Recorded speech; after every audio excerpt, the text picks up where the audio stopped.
Mariupol से एक और बड़ी अपडेट आ रही है। मारियोपोल में अब तक 21,000 लोगों की मौत हो गई है। अभी भी मृतकों की गिनती पूरी नहीं की जा सकी है। मेयर का कहना है कि सड़कों से कई शव गायब हो गए हैं। मारियोपोल के मेयर का ये बड़ा दावा। रूसी सेना ने बर्बरता छुपाने के लिए शव गायब कर दिए हैं। मारियोपोल के मेयर ने रूसी हमले को जेनोसाइड कहा।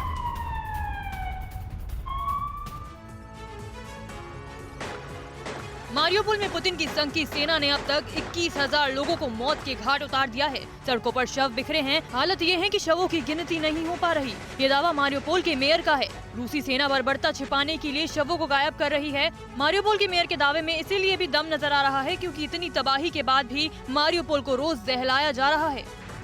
जमीन की जंग में शहर का सीना छलनी हो रहा है। शहर के नाम पर यहाँ सिर्फ खंडहर बचा है। यहाँ रह रहकर गोलीबारी हो रही है।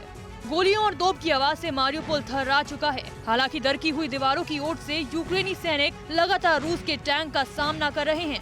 रूसी तोप आग उगलता हुआ आगे बढ़ता है। इधर खंडहरों से पलटवार होता है और देखते ही देखते शुरू हो जाता है शमशान बन चुके शहर में जोरदार घमासान। डोनबास के डोनेट्स्क का मारियोपोल शहर भीषण जंग की गवाही दे रहा है। बताया जाता है कि रूस चाहता था कि मारियोपोल पर कब्जा कर यूक्रेन को ओज़ोव सागर से पूरी तरह काट दिया जाए। डोनेट्स्क को रूस एक अलग देश घोषित कर चुका है। इधर यूक्रेन के राष्ट्रपति जेलेंस्की भी कह चुके हैं कि डोनबास को अब वापस यूक्रेन में मिलाना नामुमकिन है। और पिछले 49 दिनों से यूक्रेन में हो रही जंग में रूसी फौज का एक बहुत बड़ा दावा सामने आया है। 24 घंटे में यूक्रेन को बड़े नुकसान होने का दावा किया गया है।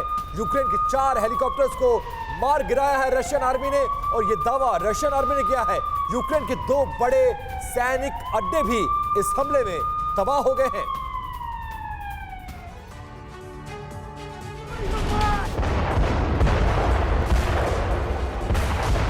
आज जंग का 49वां दिन है और दोनों मुल्क ये दावा कर रहे हैं कि बाजी हम जीत रहे हैं। दूसरे रक्षा विभाग ने बताया है कि यूक्रेन के जमीन पर दिन रात तबाही बरसाई जा रही है। बीते एक दिन में यूक्रेन के 2 बड़े डिपो को तबाह कर दिया गया है। 4 हेलीकॉप्टर्स को मार गिराया गया है।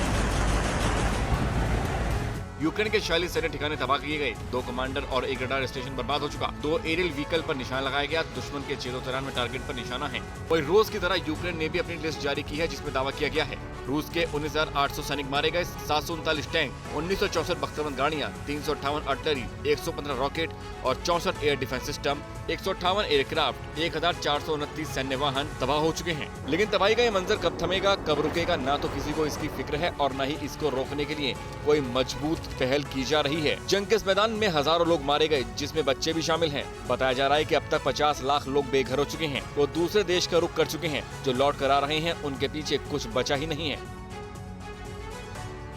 न्यूज़ टॉप 9 रोज सुबह 7 बजे और शाम 7 बजे सिर्फ TV9 भारतवर्ष पर।